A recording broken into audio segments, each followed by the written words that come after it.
திருட்டு ரயில் ஏறி வந்தவனே 7 தலைமுறைக்கு சொத்து வைத்துள்ளான். ஒரு 5 லட்சத்துக்கு கூட நான் ஒர்த்தலையா? எனக்கு முதலீடு செய்ய பணம் எப்படி வந்தது தெரியுமா? பரபரப்பு பின்னணியை உடைத்த அண்ணாமலை. வணக்கம் நண்பர்களே. தமிழக பாஜகவின் முன்னாள் தலைவர் அண்ணாமலை என்ன செய்தாலும் அதை அவதூறாக செய்தியாக மாற்றிவிடுகிறது திமுகவின் ஐடி விங். குறிப்பாக அண்ணாமலை அரசியலுக்கு வந்து 2000 கோடி சம்பாதித்து விட்டார் என்பது போன்று திமுகவினர் சோசியல் மீடியாவில் பொய்யான செய்தியை பரப்பிக் கொண்டு வருகிறார்கள். இந்த நிலையில்தான் தொழில் தொடங்குவதற்கு முதலீடு செய்ய எவ்வளவு பணம் தேவைப்பட்டது, அது எப்படி வந்தது என்பது குறித்து ஒரு விளக்கம் அளித்திருக்கிறார் அண்ணாமலை. அவர் கூறுகையில், நான் முழுமையாக அரசியலை விட்டு வெளியேற மாட்டேன். அரசியலில் இருந்து கொண்டே தொழில் செய்வேன், விவசாயம் செய்வேன், அறக்கட்டளை நடத்துவேன். ஆனால் தொழில் தொடங்குவதற்கு அரசாங்கத்திடம் லோன் வாங்குவேன். என் மனைவியும் வேலை செய்கிறார், அவரிடத்திலும் பணம் வாங்குவேன், தொழில் தொடங்குவேன். ஆனால் என்னுடைய செலவுகளை நண்பர்கள் தான் பார்த்து கொண்டார்கள் என்று நான் கூறியதை வைத்து அண்ணாமலைக்கு முதலீடு செய்ய பணம் எப்படி வந்தது என்கிறார்கள். ஒரு 5 லட்சம் ரூபாய் பங்கு தொகையாக தொழில் போட முடியாத அளவுக்கு நான் இருக்கிறேன். பங்கு தொகை 2 லட்சம் வரை முதலீடு செய்திருக்கிறேன். என் மனைவி வேலை செய்கிறார், நான் இயற்கை விவசாயம் செய்கிறேன். 10 ஆண்டுகள் காவல்துறையில் பணியாற்றி கையிருப்பு பணம் வைத்திருக்கிறேன். என் பெற்றோர் விவசாயம் செய்கிறார்கள். இப்படி இருக்கும்போது என்னால் 2 லட்சம் ரூபாய் முதலீடு செய்ய முடியாதா என்று கேள்வி எழுப்பியுள்ள அண்ணாமலை, ரயில் டிக்கெட் எடுக்க முடியாமல் திருட்டு ரயில் ஏறி வந்தவர்கள் எல்லாம் 7 தலைமுறைக்கு சொத்து சேர்த்திருக்கிறார்கள். நான் அப்படி எதுவும் சேர்க்கவில்லை. முதலமைச்சர் என்ன தொழில் செய்கிறார், அவருக்கு பணம் எங்கிருந்து வருகிறது, இதை பற்றியெல்லாம் நீங்கள் கேட்பீர்களா? திமுக எம்பி TR பாலு நீதிமன்றத்திற்கு வந்த கார் அவரது சாராய ஆலை பெயரில் இருக்கிறது. இப்படி ஒவ்வொருவரும் அரசியலில் இருந்து கொண்டு எத்தனையோ தொழில்களை செய்து கொண்டிருக்கிறார்கள். எத்தனையோ திமுக அமைச்சர்கள் கோடி கோடியாக ஊழல் செய்து குவித்துக் கொண்டிருக்கிறார்கள். அது குறித்த வழக்குகளும் பதிவாகி கொண்டு வருகிறது. அப்படி இருக்கும்போது இந்த அண்ணாமலை விவசாயம் செய்வதற்கு கூட கேள்வி கேட்க வேண்டுமா? நான் என்ன ஒவ்வொருத்தரையும் போன்று கோடி கோடியாக சம்பாதித்துள்ளேன்? 2 லட்சம், 5 லட்சம், இதுதான் என்னுடைய சக்திக்கு உட்பட்டது. இதை செய்வதை கூட விமர்சிக்கிறீர்கள். அப்படியென்றால் பல ஆயிரம் கோடிகளை வைத்துள்ள அவர்களை ஏன் இவர்கள் கேள்வி கேட்பதில்லை? ஆனால் அது குறித்து நான் DMK ஃபைல்ஸ் மூலம் கேள்வி கேட்டும் இதுவரை யாரும் பதில் கொடுக்கவில்லை. ஓடி ஒளிந்து கொண்டார்கள்.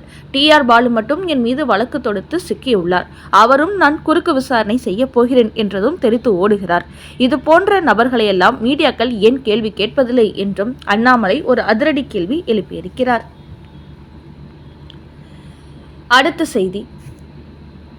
அரசியல் ஆதாயத்திற்காக தமிழ்நாட்டை அதல பாதாளத்தில் தள்ளிய திமுக. ஸ்டாலின் தாக்கல் செய்த மனுவை தள்ளுபடி செய்த சுப்ரீம் கோர்ட். காவேரியின் குறுக்கே மேகதாது அணை கட்ட கர்நாடக அரசு முயற்சி செய்து வருகிறது.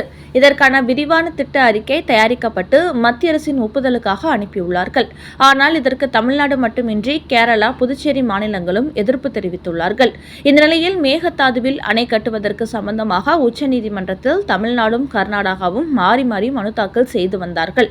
இந்த நிலையில் மேகதாது அணை கட்ட அனுமதி அளிக்க உத்தரவிட வேண்டும் என்று கர்நாடக அரசு தாக்கல் செய்த மனு நேற்று சுப்ரீம் கோர்ட்டில் விசாரணைக்கு வந்தது. அப்போது தமிழ்நாடு மற்றும் கர்நாடக அரசு வழக்கறிஞர்கள் மாறி மாறி தங்கள் வாதங்களை முன்வைத்தார்கள். தமிழக அரசு வழக்கறிஞர் காவிரியின் குறுக்கே மேகதாது அணை கட்டுவது உச்சநீதிமன்ற தீர்ப்புக்கு எதிரானது. அப்படி கட்டினால் தமிழ்நாடு மிகப்பெரிய அளவில் பாதிக்கப்படும். அதனால் அதற்கு ஒருபோதும் நாங்கள் அனுமதிக்க மாட்டோம். ஏற்கனவே காவிரியின் குறுக்கே பல அணைகள் இருப்பதால் இன்னொரு அணை அவசியமில்லை என்று வாதாடினார். அதோடு உச்சநீதிமன்றம் பல முறை உத்தரவிட்ட போதும் கர்நாடக அரசு காவிரியில் தண்ணீர் திறந்து விடாமல் நீதிமன்ற அவமதிப்பு செய்துள்ளார்கள் என்றும் தமிழக அரசு வழக்கறிஞர் வாதாடினார். அதையடுத்து நீதிபதி, நதிநீர் பிரச்சினை என்பது ஒரு நாளும் முடிவுக்கு வரப்போவதில்லை. ஆனால் மேகதாது அணை கட்டுவது சம்பந்தமான திட்ட அறிக்கையில் மத்திய நீர்வள ஆணையம் முடிவெடுப்பதற்கு முன்பு தமிழக அரசிடம் அனுமதி கேட்க வேண்டும். அதுபோன்று காவிரி மேலாண்மை ஆணையம் பிறப்பிக்கும் உத்தரவுகளை 2 மாநிலங்களும் பின்பற்ற வேண்டும் என்று கூறிய நீதிபதி, மேகதாது அணை திட்ட அறிக்கை தயாரிக்க அனுமதி கொடுத்து அனைத்து மனுக்களையும் முடித்து வைத்தார்கள். ஆனால் காவிரியின் குறுக்கே மேகதாது கட்டவே கூடாது என்று தமிழக அரசு தொடர்ந்து எதிர்ப்பு தெரிவித்துள்ள நிலையில் அதற்கான திட்ட அறிக்கையை தயாரிக்க உச்சநீதிமன்றம் அனுமதி கொடுத்தது பெரும் பரபரப்பை ஏற்படுத்தியிருக்கிறது. இதையடுத்து மேகதாது அணை கட்ட உச்சநீதிமன்றம் அனுமதி கொடுத்துவிட்டது போன்று கர்நாடக அரசு பெரும் பரபரப்பை ஏற்படுத்தி வருகிறது. அதேபோல் தமிழக அரசு மீது கடும் விமர்சனங்கள் பாய்ந்து வருகிறது. இந்த விவகாரத்தில் ஒரு திட்டவட்டமான முடிவெடுக்காமல் கர்நாடகத்தில் தங்களது கூட்டணியில் உள்ள காங்கிரஸ் கட்சி ஆட்சி செய்து வருவதால் அவர்களிடத்தில் மென்மையான போக்கை கடைபிடிக்க வேண்டும் என்பதற்காக இந்த மேகதாது அணை விஷயத்தில் திமுக அரசு கோட்டை விட்டுவிட்டது. அதற்கு நீதிமன்றம் சரியான வாதங்களையும் இவர்கள் செய்யவில்லை. அதனால்தான் இதுவரை இதற்கு தடை போட்டு வந்த உச்சநீதிமன்றமே இப்போது கர்நாடகாவிடம் திட்ட அறிக்கையை தாக்கல் செய்ய உத்தரவிட்டுள்ளது. இது அவர்கள் மேகதாது அணை கட்டுவதற்கு ஆரம்பகட்ட அனுமதியாகவே பார்க்கப்படுகிறது என்று கடும் விமர்சனங்கள் எழுந்துள்ளது. ஆனால் நீர்வளத்துறை அமைச்சரான துரைமுருகனோ திட்ட அறிக்கைதான் கேட்டுள்ளார்கள். தமிழ்நாட்டின் அனுமதி இல்லாமல் மேகதாது அணை கட்ட சுப்ரீம் கோர்ட் அனுமதி கொடுக்க மாட்டார்கள் என்று அசால்ட்டாக நேற்று ஒரு விளக்கம் கொடுத்துள்ளார்.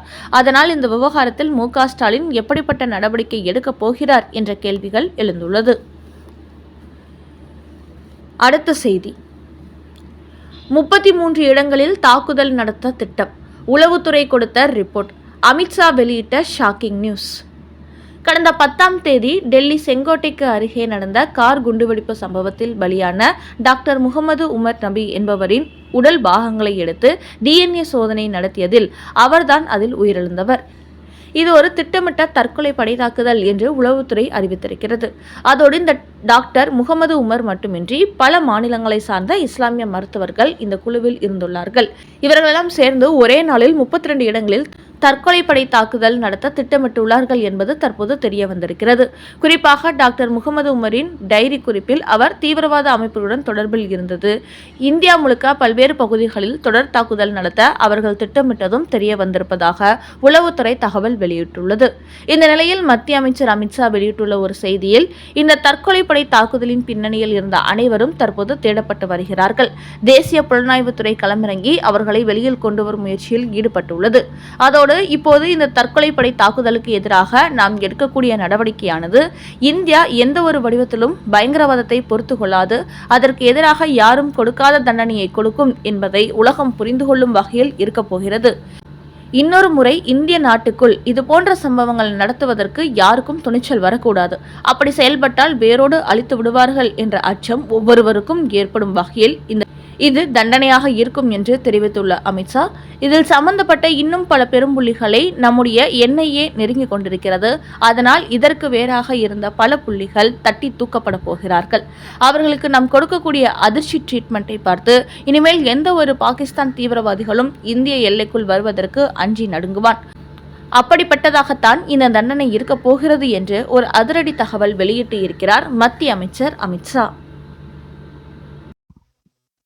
பீகாரில் பாஜகவுக்கு ஓட்டுகளை வாரி வழங்கிய பெண்கள். மோடியின் மாஸ்டர் பிளான் வெளியானது. இன்று பீகார் சட்டமன்ற தேர்தல் முடிவுகள் வெளியாகி வரும் நிலையில் பாஜக நிதிஷ்குமார் தலைமையிலான தேசிய ஜனநாயக கூட்டணி முன்னிலை வகித்து வருகிறது. இதனால் மீண்டும் இந்த கூட்டணி அங்கு ஆட்சி அமைக்கப் போவது உறுதியாகியுள்ளது. இந்த நேரத்தில் இந்த பீகார் சட்டமன்ற தேர்தலில் இந்த முறை பெண்கள் அதிக அளவில் வாக்களித்து சாதனை படுத்தியிருப்பதாக தகவல்கள் வெளியாகியுள்ளன. மொத்தம் பெண்களின் வாக்குப்பதிவு 66.91% வாக்குகள் பதிவான நிலையில் இந்த முறை 71.6% அது உயர்ந்திருக்கிறது. இது அங்குள்ள ஆண்களின் வாக்குப்பதிவு 62.8% விட 8.8% அதிகமாகும். அந்த வகையில் இந்த முறை பீகாரில் 2.52 கோடி பெண்கள் வாக்களித்திருக்கிறார்கள்.